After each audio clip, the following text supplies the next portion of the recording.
Hi everybody, this is Christine Bertram and today is Tuesday. So that means it's time for Tip Tuesday. And today I'm going to be talking to you about embossing folders. There are a few different types of thicknesses with embossing folders, and there's also a little black line that sometimes you can find in them. And also there's a little spot at the spine of the embossing folder that I want to talk about.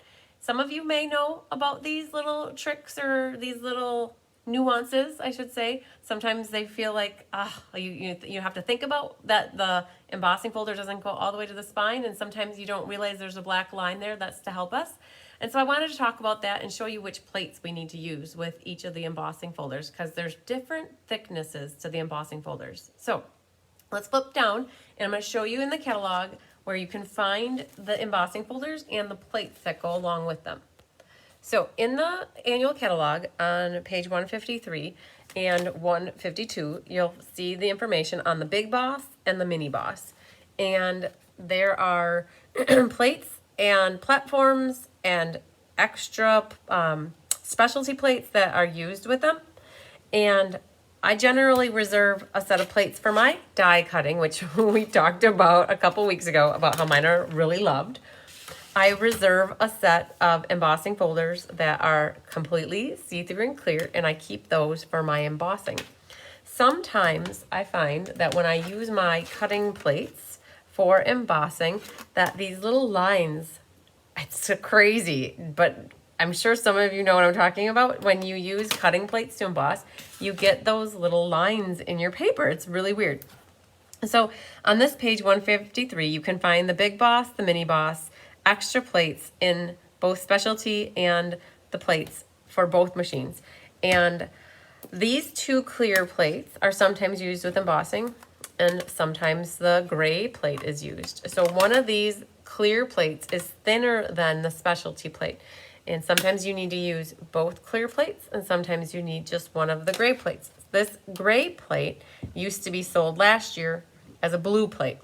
The platform here is a plastic platform that is used. And if you flip over to page 154 and 155, you'll find all the different embossing folders in the annual catalog. There are a few that are being introduced in the new holiday catalog, which goes live today. Yay, exciting, exciting stuff. So I have here noted with my highlighting in yellow that I own them all. Yay! I'm excited to see that. So that's where you can find the embossing folders. You will see that some of them say 3D. Some of them don't mention anything. Some of them mention mini. So when there's double sets like this one, and these three, that they say mini, that means they're skinnier and fit into the Mini Boss. When they say 3D, that means it's a thicker folder. And that's kind of what I want to go over. So I pulled all the embossing folders I have down here in the Hive. And where it said about the mini, those are those thinner ones. And they come in pairs. So if we look in the catalog here, the checks and dots look like this. And they do not reference 3D with them. So they're normal thickness, which I would call thin. They're super thin. This set right here, if we flip over, is called Thanks and Hello.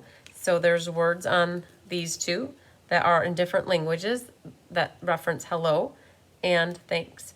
Again, those are not referenced as 3D, so they are both thinner. Now, I don't have the wintry ones down here. I believe I have them upstairs in my craft room. But there are some other folders.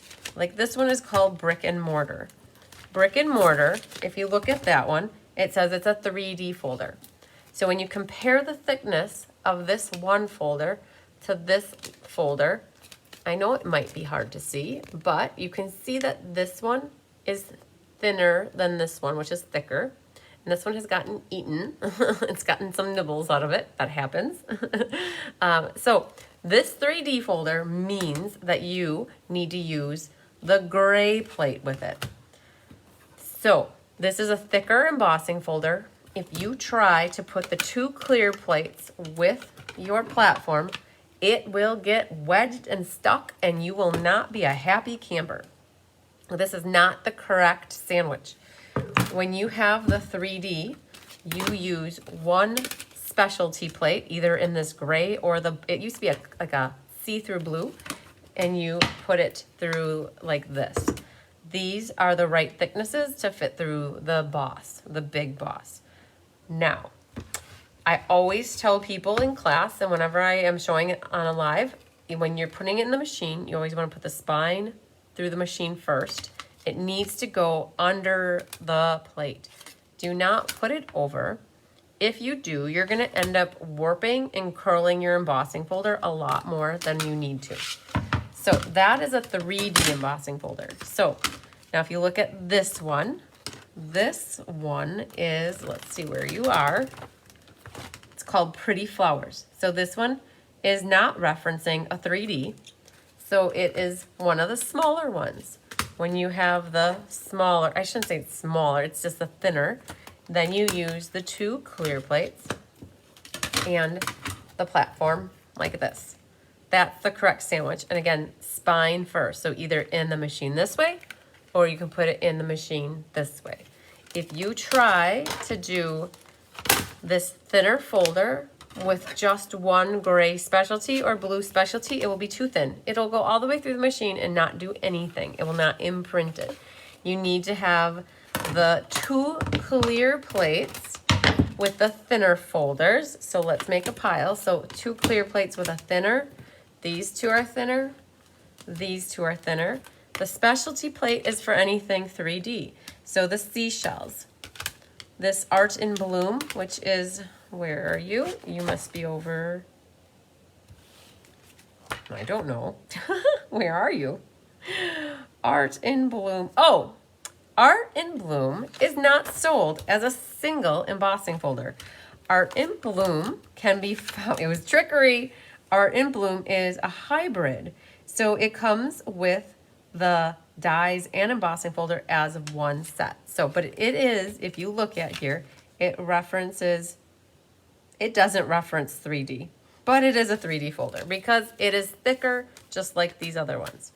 Then we also have, this one is the Tasteful Textiles, 3D, Painted Textures, 3D, and then this little guy right here is the animal print, and he's a thinner one. So he would go with that. So if you're wondering what you use for the plates, you could always refer back to the catalog and see if it says 3D or not.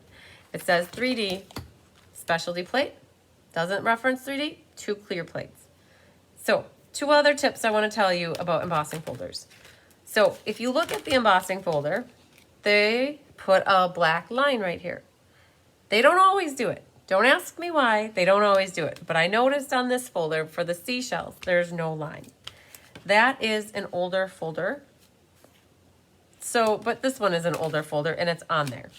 Painted Texture. So these 2 were from the mini catalog in the spring. So it's very possible they didn't do them on the mini catalog ones. But these are all annual catalog products and they have the line on. So you can see there's a line. There's a line. Well, what is that line for? Why do they have it there? Well, I don't know if it's just for looks or if it really is to help us. But I would like to look at it as to help us. When you put your paper in here, if you use that line as a guide to put your paper in, it will ensure that your lines are going straight. So in this case, the brick and mortar folder, it's important because you don't want your bricks to be like that, right? Well, unless that's the look you're going for.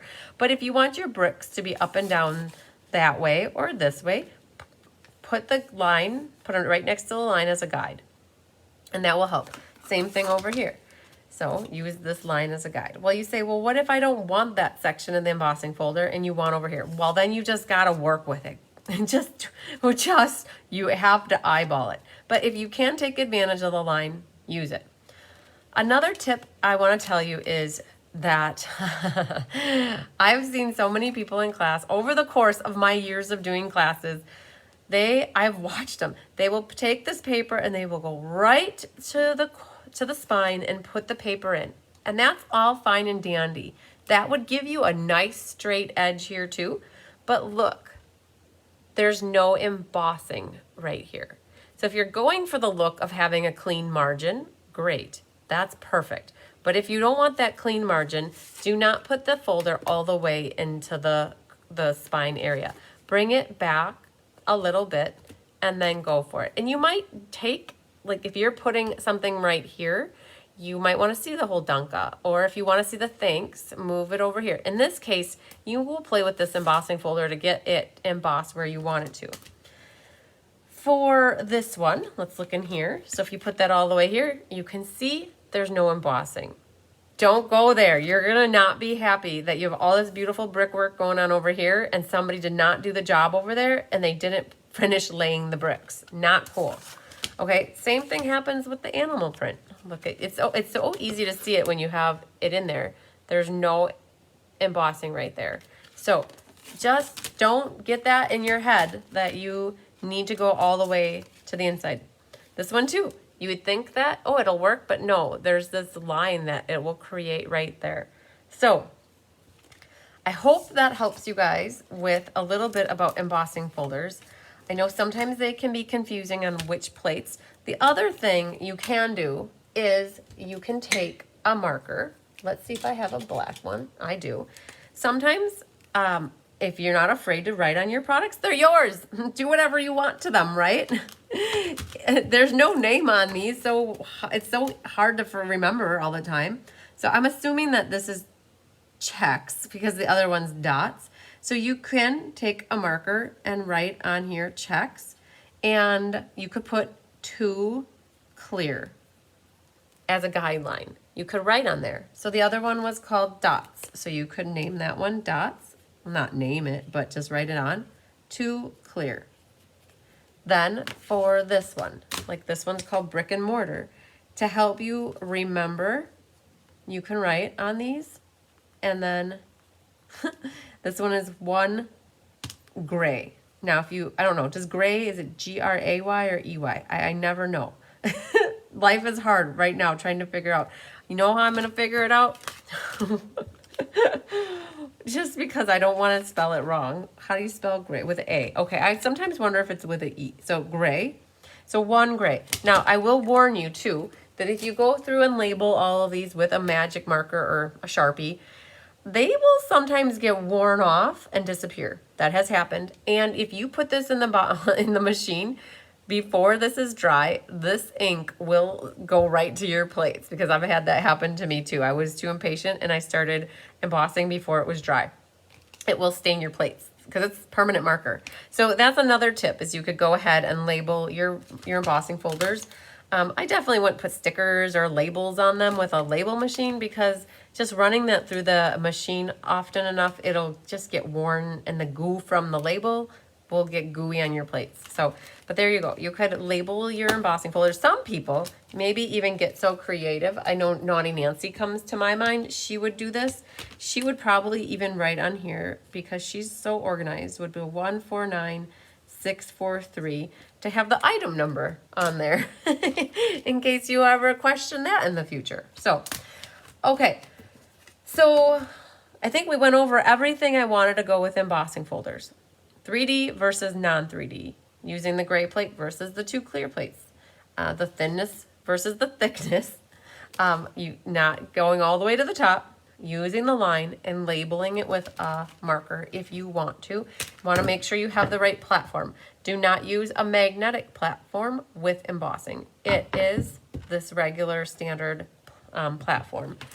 Okay, I think that was Embossing Folders 101 in a nutshell for you guys. So happy new catalog launch day. Have fun shopping from the new mini holiday catalog.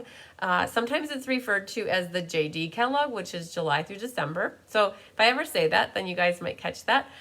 If you have any questions about embossing folders or any questions about anything related to stamping, I'm always here to help you guys. So I think that's it for my Tip Tuesday. You guys have a great rest of your day. Lots of love and hug and sunshine to you guys. Love you. Bye.